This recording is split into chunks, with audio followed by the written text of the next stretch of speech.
Ahoj. Veľmi rád by som sa k tebe prihovoril takouto krátkou formou. Moje meno je Tom Káve a už niekoľko rokov mám napísanú knihu s názvom Odhalenie. Vnímam dnešný svet, vnímam dnešnú mládež, vnímam rôzne prekážky, vnímam, že sa tento svet neposúva dobrým smerom. A práve preto som sa rozhodol napísať veľmi silný príbeh, veľmi motivačný príbeh, ktorý môže pomôcť veľa ľuďom.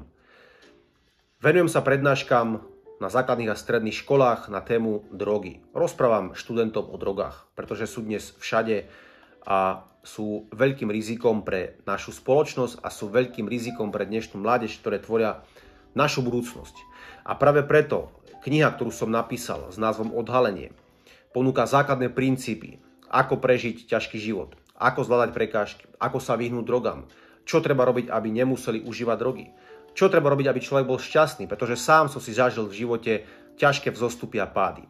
Rozpad firmy, rozpad rodiny, rozpad mojej skupiny, rozpad agentúry a musel som budovať všetko odznova. A v tejto knihe ponúkam základné princípy. Táto kniha je venovaná nielen dospelým, ale je venovaná mládeži, tínedžerom, matkám, otcom, podnikateľom, ľuďom, ktorí nemajú motiváciu v živote, nemajú cieľ, možno sa nevedia správne rozhodnúť.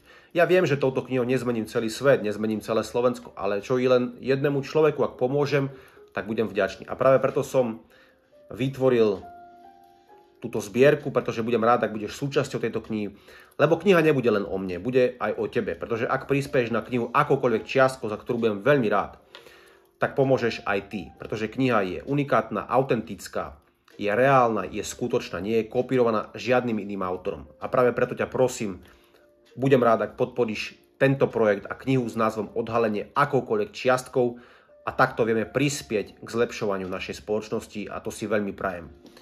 Ďakujem pekne.